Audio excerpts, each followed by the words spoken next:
सभी ओर छाया हुआ ये अंधकार क्या था? प्रज्ञा सूर्य की अर्धांगी होकर मेरे जीवन में ये अंधकार, मेरे साथ नहीं, वो विदेश गए हैं उच्च शिक्षा के लिए। जाते वक्त कहा कहकर गए, रामू ये घर व्यक्ति की गाड़ी अब आपको अकेले ही खींचनी होगी। बड़ी तकलीफ होती है, शरीर में बुखार रहता है, हरारत सी रहती है, अपने दुख अपनी समझते हैं, किसी की बातों अच्छा कोई भी नहीं मेरे साथ, फिर भी मैं ऐसे ही अकेले बातें करती हूँ अपने आप से। हमारा संवाद ऐसे ही चलता रहता है।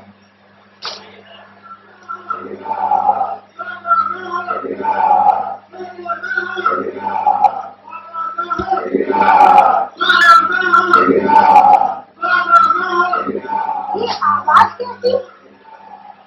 ये तो घोषणा है। ये लोग नारे लगा रहे हैं, बाबा साहब जिंदाबाद, बाबा साहब जिंदाबाद, बाबा साहब जिंदाबाद। अरे ये तो मेरे साहब आए। ये घोषणा, ये आवाज ऐसा लगता है नारा से सारा माहौल गूंज उठा हो।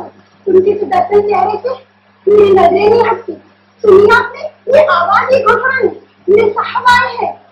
ये आवाज सुनिए आपने, ये आवाज, ये पैरों की आहट सुनिए आपने, ये पैरों की आहट। साहब सीढ़ी चढ़कर ऊपर आ रहे हैं। थोड़ी देर में मैं उनके दर्शन कर पाऊंगी।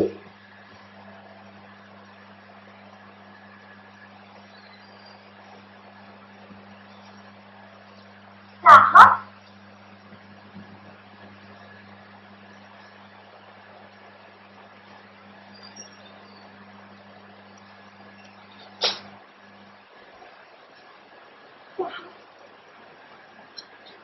नहीं, फिर वो आवाज, वो भ्रम था मेरे मन का एक खेल।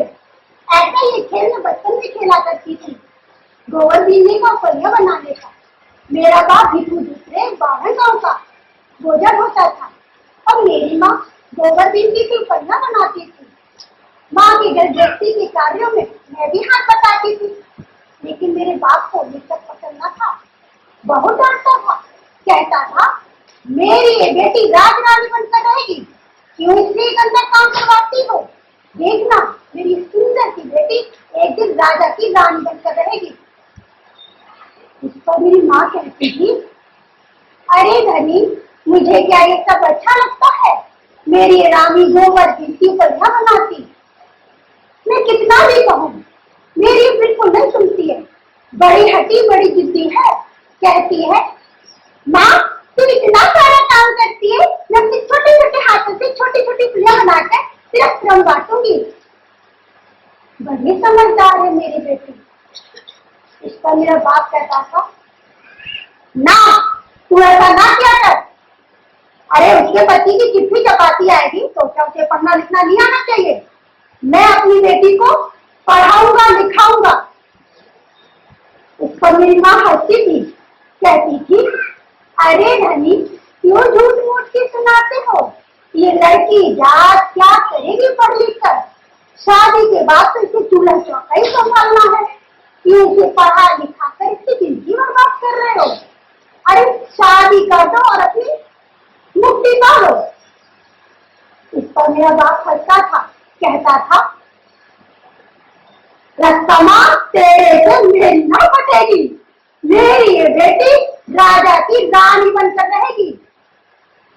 सुन ले तू। मेरा बाप बहुत प्यार करता था मुझको, बहुत जान से रखता था। बाप की बातें सुनकर मुझे भी लगता था कि मैं पढ़ूं लिखूं, लेकिन मैं अपने घर में सबसे बड़ी और मेरी एक छोटी बहन गौरा, उसका नाम। उसके बाद बड़ी मनुष्यों से पैदा हुआ मेरा भाई शंकर, शंकर के रूप में दूसरे परिवार का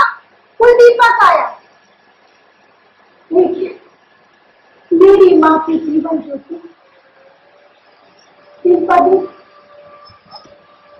कितनी जा रही थी। डॉक्टर, वैद्य, हकीम, तांत्रिक सब आ चुके थे और ठीक न चली।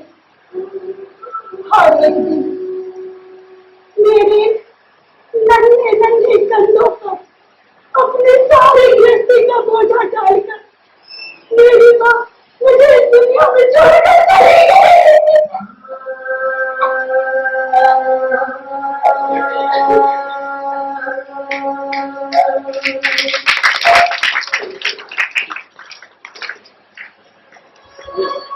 माँ के मरने के बाद उसकी गृहस्थी संभालने के लिए उसी को सिखाया हुआ हुनर काम आया। उपले बनाने का अपने नन्हे नन्हे हाथों से मैं गोवा देती और उपलिया बनाती और इन्हीं नन्हे नन्हे हाथों से कच्चा पक्का खाना पकाकर अपने छोटे भाई बहनों को खिलाती। माँ के मरने के बाद बाप का स्वास्थ्य भी दिन का दिन गिरता जा रहा था। और एक दिन बोझा ढोते ढोते मेरा साथ मुझ पर चार बैठने वाला मेरा साथ मेरे पैर पर कोई ऊंचा करके दम तोड़ गया।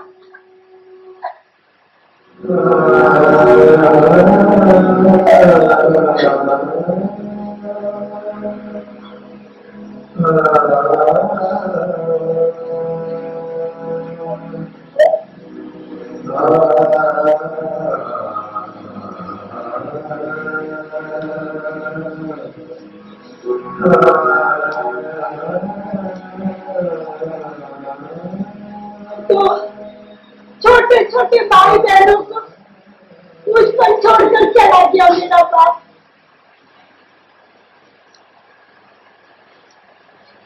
बड़ा कठिन समय था, बड़े दुख बहुत दिन थे।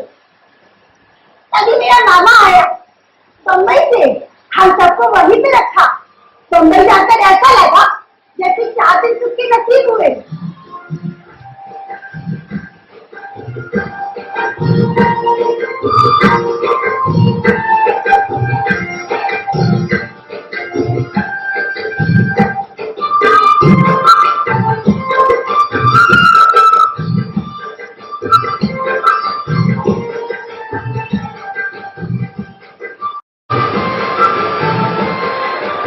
ऐसे ही जीवन के 4 दिन सुख के तो 4 दिन दुख के, एक आंख में आंसू तो एक आंख में खुशी। थोड़े दिनों में मेरे ब्याह की चर्चा होने लगी। कोई भी स्त्री, कोई भी महिला, इसका सबसे बड़ा सपना होता है उसकी शादी का। और जिसका पति देश नहीं विदेश नहीं पूरी दुनिया का विद्वान हो, ऐसा भाग्य मुझे मिला। और मेरे जैसी भागवान मैं ही थी। मेरी शादी में मैं 9 साल थी और मेरे सामने मैट्रिक की परीक्षा दी थी।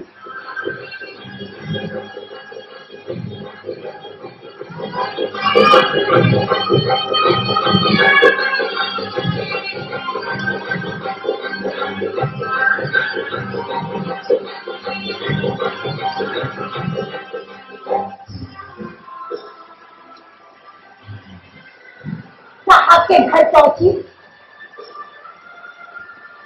तो मामन जी ने बड़े हट से बात कही। बोले, बहू रानी एक बात ध्यान में रखो, हम सबकी वजह से मेरे भीमा की शिक्षा में कोई खंड कोई बाधा नहीं आनी चाहिए। कान खोल कर सुन लो ये बात। मैंने भी मामन जी से कहा, मामन जी जब तक मेरी जान में जान है मैं कोशिश करूंगी, साहब की शिक्षा चलती रहेगी। मैं वचन देती हूँ जब तक रमा की जान में जान है साहब अपनी शिक्षा जारी रखेंगे, साहब अपनी शिक्षा चलती रहेगी। मैं वचन दे चुकी थी मामन जी को। मामन जी मिलिट्री के बड़े अनुशासी, घर में बड़े अनुशासन चलाते थे, लेकिन मुझ पर अपनी बेटी जैसी जान बिखरते थे। मामन जी के अनुशासन में हमारा अभिनव का पेपर शुरू हो गया। खाने वाले मुंह ज्यादा और कमाने वाले हाथ कम। साहब घर की सारी स्थितियां जानते थे, तभी बड़ौदा सरकार की नौकरी आई करने के लिए। साहब ने सोचा बड़ौदा जाए, 4 पैसे कमाकर घर बेचकर घर का खर्चा चलाए। लेकिन मामन जी को ये सारी बातें ना सूझी। उन्होंने कहा, बेटा इतना सब कुछ करने की अपेक्षा तू सारा ध्यान अपनी पढ़ाई पर लगा। लेकिन साहब भी बड़े हंसी बड़े पीती हट करके चले गए बड़ौदा। मैंने जैसे तैसे मामन जी से कहा, मामन जी साहब नौकरी करके अपनी शिक्षा जारी रखेंगे, कोई खंड नहीं आएगा उनकी शिक्षा में। लेकिन मेरी बातों का कोई असर न हुआ मामन जी पर। साहब के नाम पर जाप करके एक एक दिन जी रहे थे मामन जी। अन्न जल त्याग कर साहब के नाम पर जाप करके जी रहे थे मामन जी। हम घबरा गए, घबराकर बड़ौदा साथ तार करके साहब को बुला लिया। साहब आए तो ऐसा लगता था जैसे साहब के दर्शन के लिए मामन जी के प्राण अटके थे। मामन जी ने बड़े प्यार से साहब की पीठ पे हाथ फेरा और लम्हा के कंधों पर साहब जैसी बड़ी जिम्मेदारी डालकर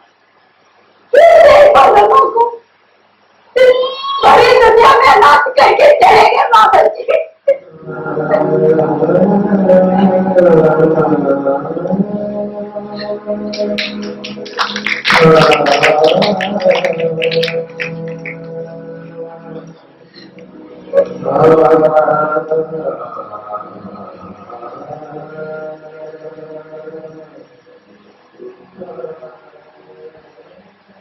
साहब जैसी बड़ी जिम्मेदारी लेकर बरसात धूप इसके रंग रूप लेकर जिंदगी एक एक पल आगे बढ़ रही थी। तभी साहब के गुरुजी आए, कैरेक्टर गुरुजी। उन्होंने कहा, बहू रानी बड़े हर्ष की बात है, बड़े आनंद की सूचना है। साहब को अमेरिका जाने के लिए शिक्षावृत्ति मिली है। ये बहुत बड़ा मौका है जो हमारे दरवाजे चलकर आया है।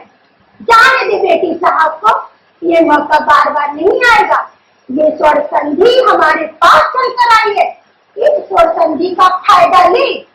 जाने दे बेटी साहब को। अमेरिका गुरु जी ने जब ये सुनाया मुझ पर तो जैसे बिजली आ गई। साहब 7 समुद्र पार जाएंगे उच्च शिक्षा के लिए। फिर इस घर में कमाएगा कौन, खाएंगे क्या, ये कैसे चलेगी कैसे। तभी मुझे मामा जी को दिए हुए वचन की याद आई। मैंने कहा, गुरुजी जाने दीजिए साहब को अमेरिका, कितना पढ़ेंगे वो, पढ़ने दीजिए उनको, मैं सब संभाल लूंगी। साहब गए और जाते वक्त बोले, रामू ये घर गृहस्थी की गाड़ी अब आपको अकेले ही खींचनी होगी।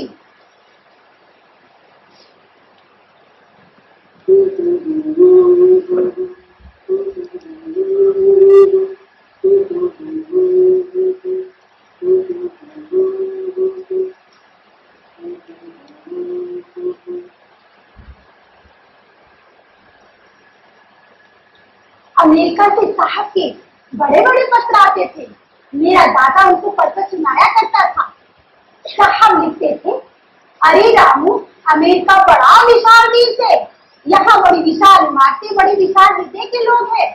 यहाँ न मेरा कोई उपास आता है, न अछूत न असत कहकर पुकारता है। साहब, पत्र में बड़े बड़े शब्द लिखते थे। मैं अनाड़ी, मेरी को समझ में आता कुछ ना आता। ये दादा से पूछती, दादा साहब को वो इमली की चटनी में दाल की उंगली बहुत पसंद है, वो उनको मिल नहीं होगी वहां पर। मेरा दादा हंसता, कहता, फैमिली है तू, साहब क्या लिख रहे हैं और तू क्या लेके बैठी है। तू अपनी एक चटनी और दाल की उंगली में ही डूबी रहती है। एक दिन अमेरिका से आ रहा हूँ, साहब का पत्र आया। बड़ा आनंद हुआ मन को। उसकी शिक्षा लेकर साहब अपने घर आ रहे हैं।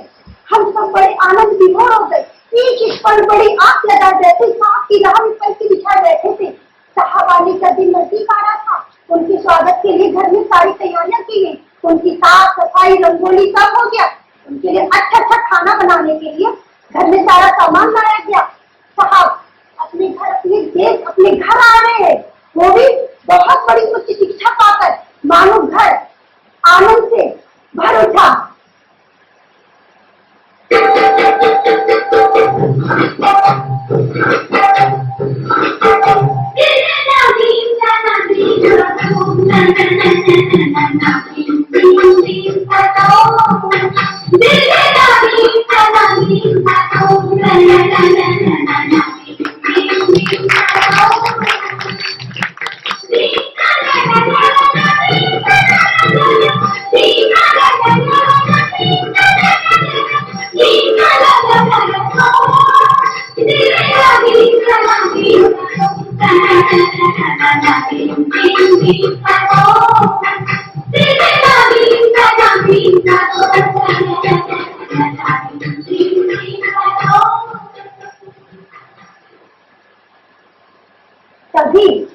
तभी वो समाचार आया।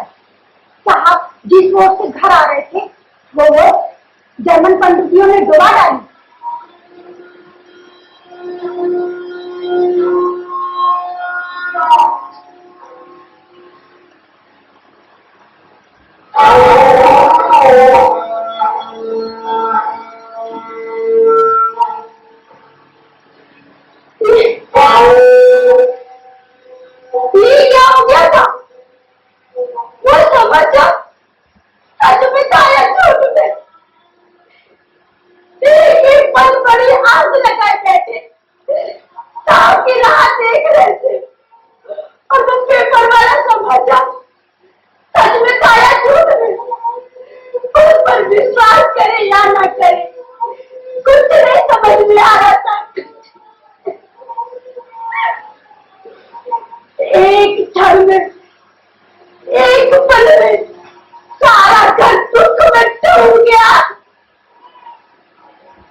दूसरे पर समाचार मिला, साहब जिस वोट से घर आ रहे थे वो वोट उनकी छूट गई थी।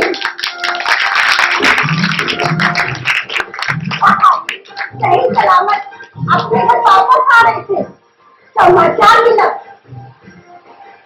साहब आए, उस एक पल में लाखों जिंदगियां जी डाली।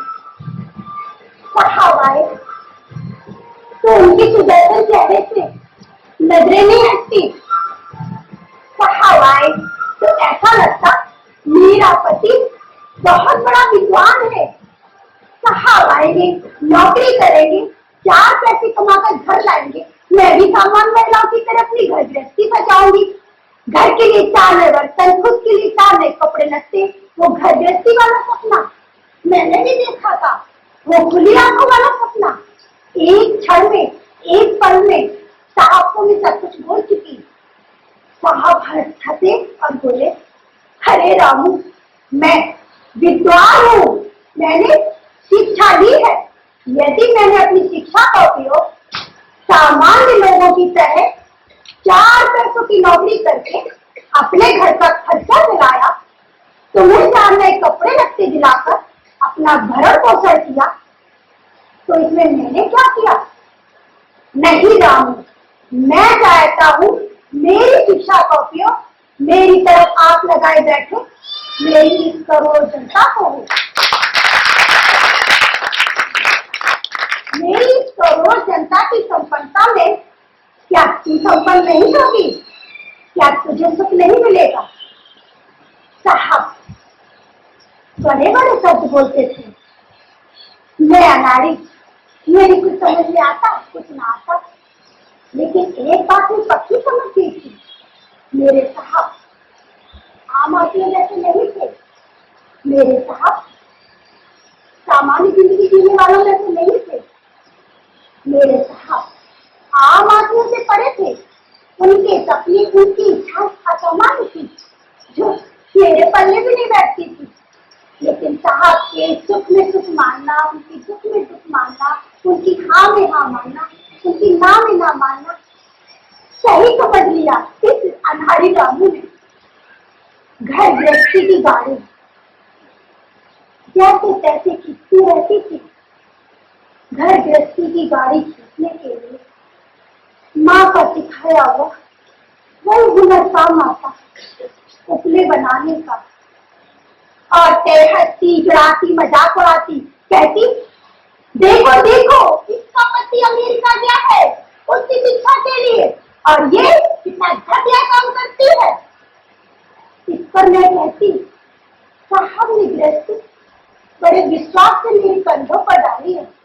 यदि मैं गोबर बीज कर रुपया बनाकर अपनी गृहस्थी चलाती हूँ, तो इसमें घटियापन क्या है?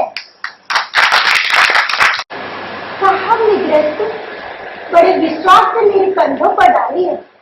यदि मैं गोबर बीज कर रुपया बनाकर अपनी गृहस्थी चलाती हूँ, तो इसमें घटियापन क्या है? साहब का विश्वास तो मेरे साथ है। औरतों की बातों को सुनकर अनसुनी करके सुबह तड़के उठकर गोबर बीजती और रुपया बनाती, लेकिन तबियत साथ न देती। मेरी बहन गौरा वो भी काम कर जाती। मेरा दादा बाटी बीन बीन कर बेचता। साहब को कुछ न बताया। दूध वाला दूध न देता, किराना वाला किराना सामान न देता, बच्चों को दूध नहीं मिलता। बच्चों को दूध की जगह मेरी की थाली लच्छन गाय पानी में आटा मिलाकर बच्चों को दूध समझा कर पिलाती। बड़े कठिनाई के दौर से तभी मेरा बेटा, मेरा लाभ, मेरा गंगा था, बहुत बीमार हो गया। मछली के जैसे तड़प रहा था वो। मुझसे उसकी तरफ देख ही नहीं गई। मैं उसे गोद में उठाकर दवा लेकर गई और डॉक्टर साहब से बोली, डॉक्टर साहब मेरे बच्चे को देख लीजिए, बहुत तड़प रहा, दिन पर दिन इसकी तबीयत गिरती जा रही है, आप कुछ कीजिए। सिर्फ एक बार मेरे बच्चे को हाथ लगा कर देखिए डॉक्टर साहब, सिर्फ एक बार मेरे गंगा घर को हाथ लगा कर देखिए तो सही डॉक्टर साहब। डॉक्टर साहब आ गए और बोले, भाई पहले पिछला पैसा दो, उसके बाद हाथ लगाऊंगा तुम्हारे बेटे को। साथ में एक पैसा भी नहीं, बहुत मिन्नतें की और पाँव भी पकड़े और बोली, मैं आपके सारे पैसे चुका दूंगी, बस बच्चे को हाथ लगा कर देख लीजिए। एक बार मेरे गंगाधर को हाथ लगा कर देखिए तो सही डॉक्टर साहब।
ना बच्चा, मेरा बच्चा ना बच्चा।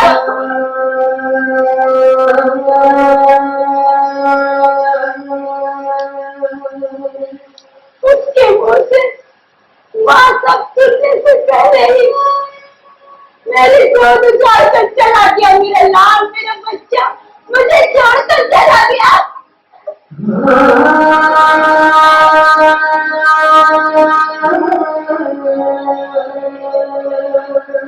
पैसों के बगैर अपनी माँ को इसमें छोड़कर चला गया मेरा गंगालाल।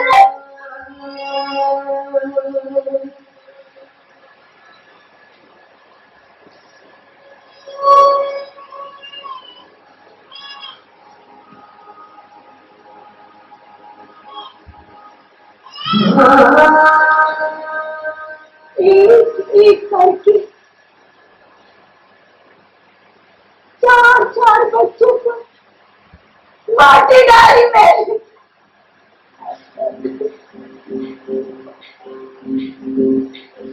कबीरत है ये यकीन अंधा, कबीरत है ये यकीन अंधा।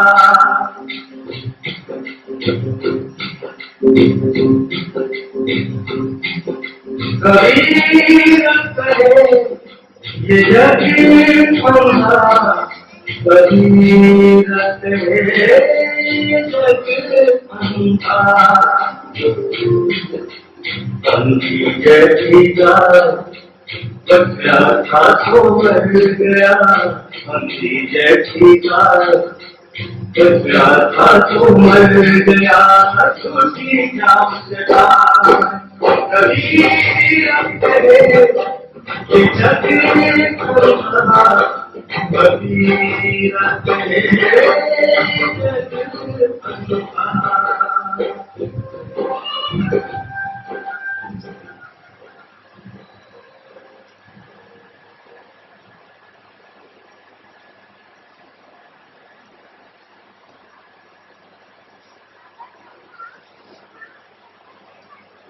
लंदन से शहर लौट कर आए तो हमारे घर एक रत्न ने जन्म लिया।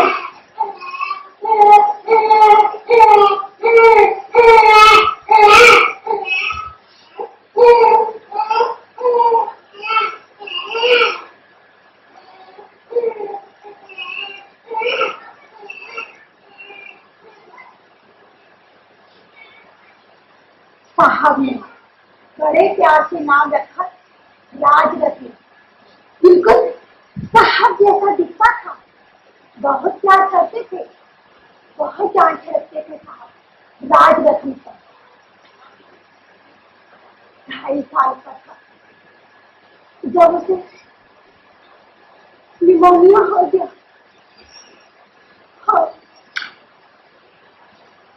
गंगाधर की तरह कोई छोटा चला गया।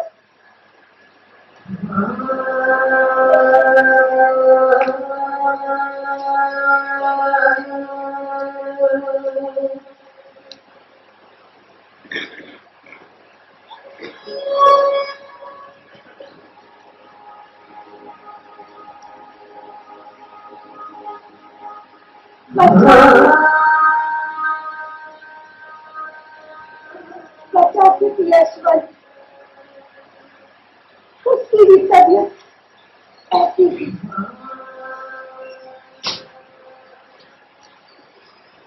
राजरत्न के मरने के बाद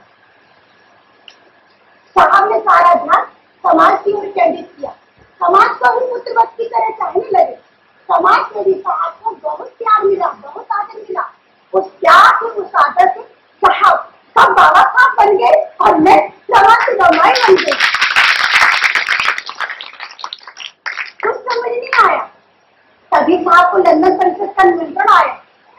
साहब लंदन जा रहे थे, तब उन्होंने मुझे धारवाड़ छोड़ा। धारवाड़ में साहब ने छात्रावास खोला था, उसमें कोई 25 बच्चे पढ़ते थे। साहब लंदन गए और मैं धारवाड़ आ गई। धारवाड़ की आबो हवा मुझे भी बहुत अच्छी लगती थी। एक दिन त्योहार का दिन था। छात्रावास के मास्टर जी मुझे बड़ी चिंता में दिखे। मैंने संदेशा देकर उनको बुलवाया और पूछा, क्या बात है, आप बड़ी चिंता में दिख रहे हैं। मास्टर जी नाम नुकुर करने लगे। मैंने बड़ा जोर देकर पूछा तो बोले, इस छात्रावास से जो सरकारी मदद मिलती थी वो 2 महीने से नहीं मिली।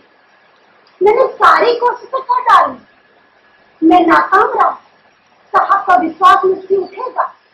मुझे बहुत डर लग रहा है। इस छात्रावास में जो 25 बच्चे पढ़ते हैं वो 2 दिन से भूखे हैं। अपनी भूख मिटाने के लिए पानी पीकर पेट पे कपड़ा बांधकर जी रहे हैं। मुझसे उनकी भूख देखी नहीं जा रही है रमाई, मैं क्या करूं। मास्टर जी ने बताया, सही में छात्रावास में अन्न का एक दाना भी नहीं।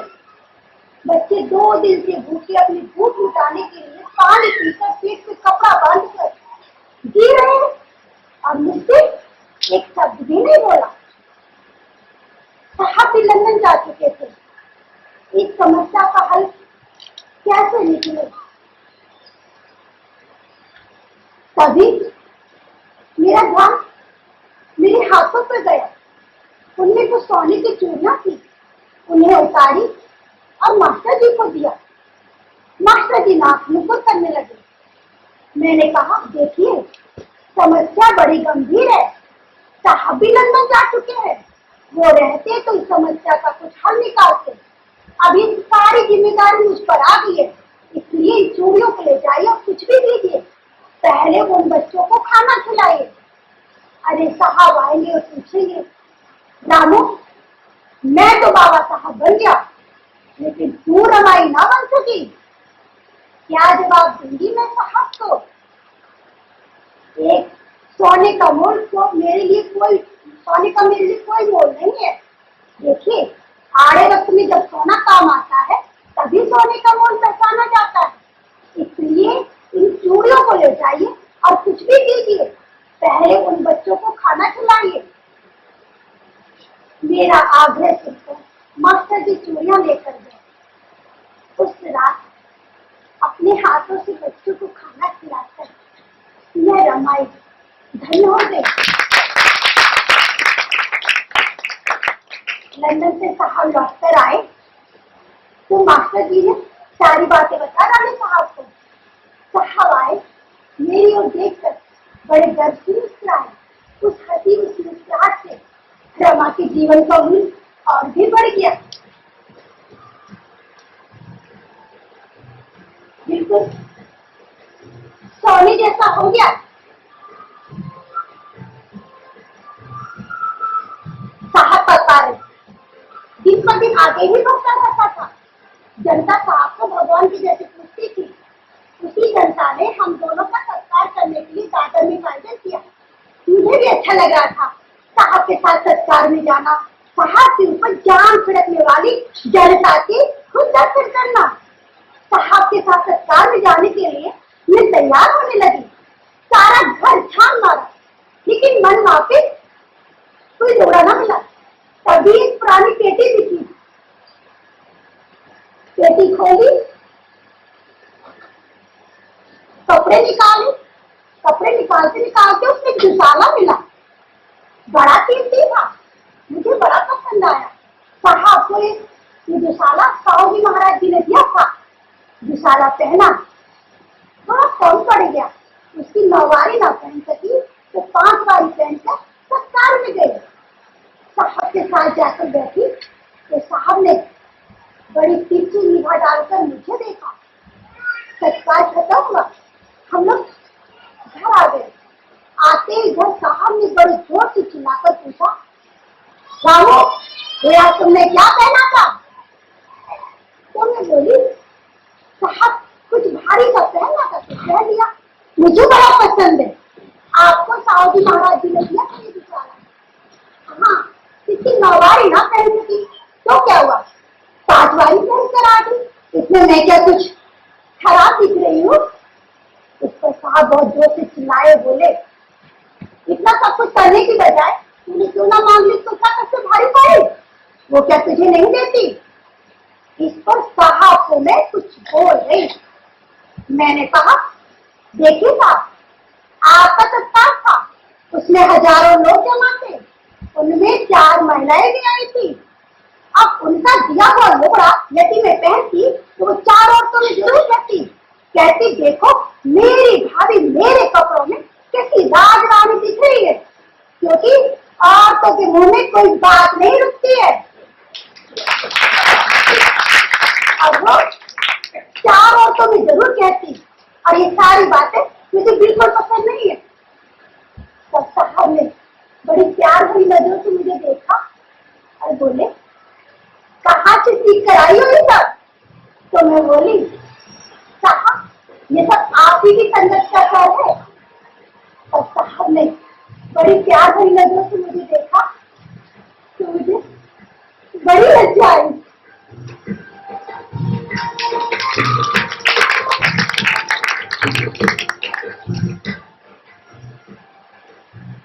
साहब को मेरी एक बात बड़ी नापसंद थी, मेरा देव देव भगवान भगवान करना। एक बार मैं हट कर बैठी साहब से। मैंने कहा पंढरपुर के सामने विठोबा के दर्शन करने की बड़ी चाह हो रही है, मुझे ले चलिए वहां पर। एक बार मैं उनके दर्शन कर लूं तो सारी जिंदगी जी लूं। इस पर साहब हंसे और बोले तू जाएगी पंढरपुर, तुझे विठोबा के दर्शन भी होंगे। अरे पगली, हम अछूत अस्वस्थ लोग हैं, हमें भगवान के दर्शन करने का अधिकार नहीं है। जिंदगी में पहली बार मैंने साहब से कुछ मांगा और वो भी मना कर दिया। तब मुझे बड़ा गुस्सा आया। गुस्से में ही साहब से मैं कुछ पूछ बैठी। मैंने कहा देखिए आपका सत्कार था, देखिए नासिक के कालाराम मंदिर में आपने जो सत्याग्रह किया था वो क्यों? उस पर साहब बोले तुझे क्या लगता है नासिक के कालाराम मंदिर में हमने जो सत्याग्रह किया था वो क्या भगवान के दर्शन के लिए किया था? अरे पगली, वो सत्याग्रह था हमारे अधिकार का, हमारे हक की लड़ाई। यदि हम हिंदू धर्म में जन्मे हैं तो अन्य हिंदुओं की तरह हमें भी भगवान के दर्शन के बाद होने चाहिए, उनके दर्शन खुले होने चाहिए। ये जताने के लिए किया था वो सत्याग्रह। हम नासिक के कालाराम मंदिर में भगवान के दर्शन के लिए नहीं गए थे। साहब ने बताया, लेकिन मेरे दिमाग से कुछ काम लगे हुआ ना आता। मैं अपनी ही दुख पकड़े बैठी थी। मैंने साहब से कहा साहब हम अछूत अस्वस्थ लोग हैं, इसलिए भगवान के दर्शन ना होंगे ना सही। मैं जैसे तैसे भगवान के द्वार के, उनकी सीढ़ियों के, उनके मंदिर के कलश के दर्शन करके वापस आ जाऊंगी। कुछ तो पुण्य आएगा मेरे भाग्य में। इस पर साहब बहुत जोर से चिल्लाए, बोले ये क्या भगवान की रक्षा लगा के बैठी हो? तुझे भगवान के दर्शन ही करने हैं तो तुम अपने हृदय में भगवान यहाँ वहां नहीं, अपने हृदय में बसता है। जो अपनी सीढ़ियों के दरवाजे पे आए हुए अपने भक्तों को अपने दर्शन करने से मना करता हो, उसे तू भगवान कहती है? तुझे भगवान के दर्शन ही करने हैं तो मैं कराऊंगा दर्शन। ऐसे भगवान के दर्शन कराऊंगा जो छुआछूत न मानते हो, जिनका सम्मान सबके लिए एक समान हो, जिनका आदर सबके लिए एक समान हो। साहब मेरे लिए, इस रामू के लिए इस पंढरपुर बनवाना चाहते थे। साहब सच ही तो कहते हैं, मैं भगवान क्या उन पत्थरों में अपना भगवान ढूंढ रही। अरे मेरे भगवान तो मेरे सामने बैठे लाखों करोड़ों जनता के सीधे जाते भगवान। फिर मैं अपना भगवान उन पत्थरों में क्यों ढूंढूं? उसी क्षण उन पैरों पे अपना सारा जीवन समर्पित करने का दृढ़ रामू ने लाखों करोड़ों जनता का बात की बात पाकर साहब एक एक बार बड़े हट बड़े सख्त बड़े जिद के साथ आगे बढ़ाते थे। तभी सुनने में आया बड़े हक बड़े सख्त के साथ बढ़ाते थे, तभी उनकी गांधी बाबा से कहा सुनी हो गई। गांधी बाबा अनशन पर बैठ गए। स्थिति दिन पर दिन गंभीर होती जा रही थी। साहब को रास्ते में रोककर गाली गलौज करके उनका अपमान करके कुछ ना हुआ तो उनकी निवसना करके उसको मारने की धमकी दे रहे थे। बड़े दुख वाले दिन थे। तभी एक दिन घर में मैं कपड़े धो रही थी तो लगा जैसे बाहर कोई जोर जोर की आवाजें आ रही।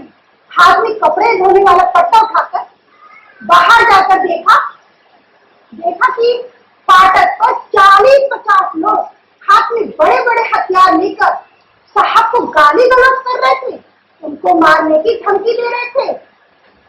साहब को वो दी हुई गालियां, उनका वो अपमान मेरे कानों ने जब ये सुना तो मुझसे ये सब सहना गया। मैं हाथ में वो लकड़ी का डंडा लेकर और चिल्लाते उस भीड़ में गई और बोली, तुम क्यों साहब को गाली दे रहे हो? अरे उनकी छाया भी छूने का अधिकार नहीं है तुम्हें। उनके हाथ को बाल को धक्का देकर तो देखो। इस डंडे से रमा एक एक का ऐसा समाचार लेगी। मेरे हाथ में वो लकड़ी का डंडा और गुस्से से पनसमाया हुआ चेहरा देखकर और जोर जोर की आवाज सुनकर वो लोग फाटक से ही चले गए।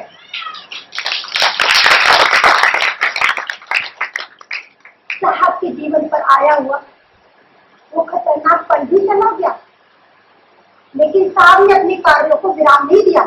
घर में चर्चाएं संगोष्ठी चलती रहती थी।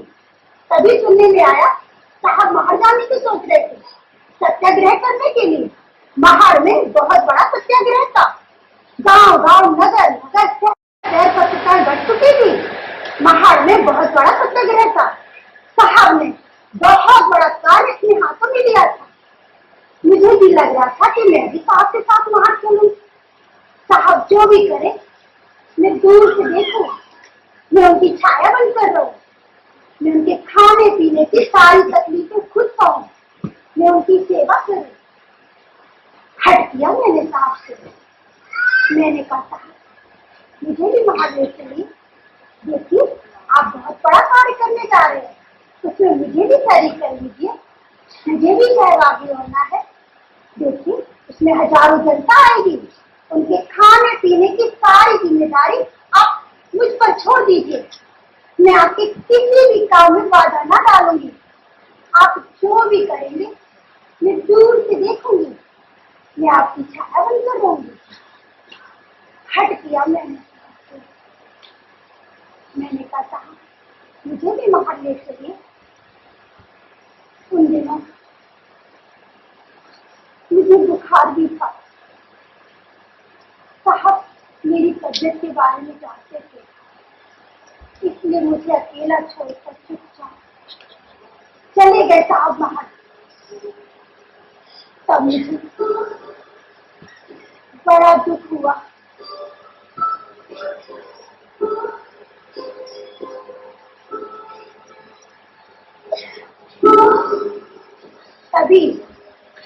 तभी वो छड़ाया रायगढ़ का क्या व्रत था? साहब ने क्या गुनाह किया था जो गाली गलौज करके उनका अपमान करके कुछ ना हुआ तो हत्यारे भेजे साहब को मारने, उनकी हत्या करने के लिए? मेरी आंखों के सामने साहब महसूस होती नहीं मुझसे ये कल्पना भी ना सही थी। और मैं दर्द खाकर गिर गई, लेकिन वो पल भी टल गया। साहब ने उन हत्यारों से कहा, भाई इस रायगढ़ का जो दरबार राजनाथ है वो भी अछूत है, उनके रहते तुम्हारा ये गढ़ अछूत ना हुआ अशुद्ध ना हुआ तो क्या मेरे रहने से मेरे छूने से मेरा ये घर अशुद्ध हो गया। स्वाभाविक वो अक्ल वाली बात सुनकर हत्यारों ने अपनी गर्दन झुकाई और चले गए। साहब के जीवन पर आया हुआ ये धोखा भी चल गया। साहब के जीवन का ये धोखा मुझसे ना कहा गया और मैं खाकर गिर पड़ी।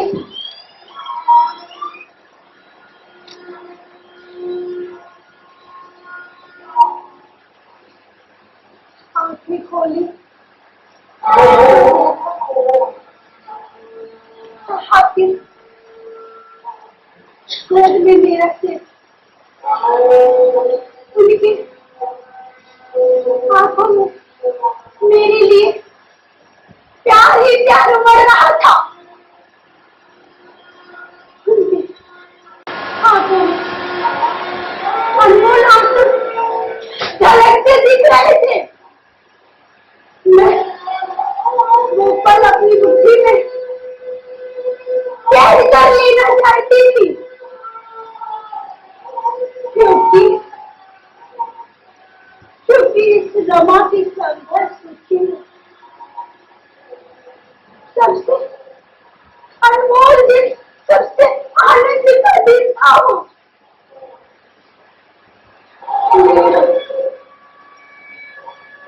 मेरा सिर साहब की आगोश में मुझ पर मुझे दुख ही दुख दिखा। कुछ आशा जैसी बड़ी बड़ी आंखों में लाख नूर के आंसू दिख रहे थे। उस सुदर्शन चेहरे पर उनके वो आंसू मुझसे ना देखे गए, ना देखे गए। मैं जानती थी मेरा साहब के जीवन से जाना यानी सूर्य से प्रकाश का निकल जाना। रमा का साहब के जीवन से जाना समुद्र से पानी का निकल जाना। मेरा साहब के जीवन से जाना यानी प्रतिमा की छाया को छोड़ देना। मेरा संबंध ऐसे, मेरा नाता ऐसे जैसे कभी ना मिलने वाला, लेकिन कभी साथ न छोड़ने वाला। मैंने फिर साहब की तरफ देखा, उनके सुदर्शन चेहरे पर मुझे दुख ही दुख दिखा। उस रात के सुदर्शन चेहरे पर उनके आंखों में अनमोल आंसू झलकते दिख रहे थे। उनके वो आंसू मुझसे ना देखे गए, ना देखे गए।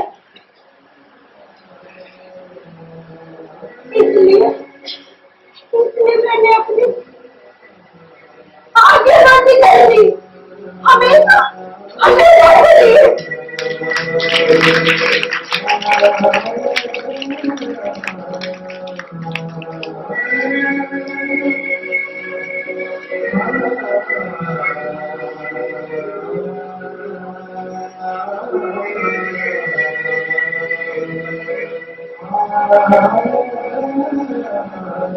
रोको मत, हमें टोको मत, हमें आगे बढ़ते जाना है। जय भीम का नारा लगाना है, जय भीम का नारा लगाना है। जय भीम, जय भीम। मैं गौतम रत्ना आपका बहुजन फिल्म प्रोडक्शन में स्वागत करता हूं और आप हमारे प्रोडक्शन हाउस के अंदर अपना कैरियर बना सकते हैं as a film director, as a producer and actor and actress and editor and cinematographer also. अगर आपको फिल्म से रिलेटेड कुछ भी प्रोजेक्ट आपको बनवाना है तो हमारे पास में पूरा सेटअप है, जिसमें फिल्म कैमरा है, शूटिंग लाइट्स है और एडिटिंग है। सारा A to Z एक ही जगह पर आपको हमारे यहाँ पर मिल जाएगा। तो दोस्तों आप हमें कांटेक्ट कर सकते हैं हमारे नंबर्स पर 9810085714 और 8510005714। हमारे वेबसाइट पे विजिट कर सकते हैं www.filmserviceindia.com और हमें मेल भी कर सकते हैं gautamfilmsproduction@gmail.com पर। धन्यवाद। बुद्धं शरणं गच्छामि। अंबेडकर नेशन चैनल आर्थिक समस्या से गुजर रहा है। अगर आप बहुजन समाज में बाबा साहेब अंबेडकर और तथागत बुद्ध की विचारधारा को अधिक से अधिक लोगों तक पहुंचाना चाहते हैं तो हमें आर्थिक सहयोग प्रदान करें, ताकि हम अपने चैनल के माध्यम से देश विदेश में समता, बंधुता, एकता और संवैधानिक अधिकारों को ज्यादा से ज्यादा लोगों तक पहुंचा सकें। आप अपनी सहायता राशि नीचे लिखे खाते में जमा करा सकते हैं।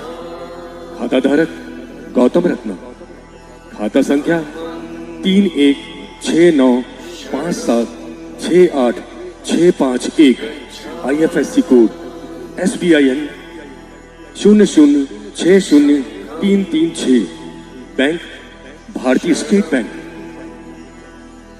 आप हमारे बैंक खाते का विवरण स्क्रीन पर भी देख सकते हैं।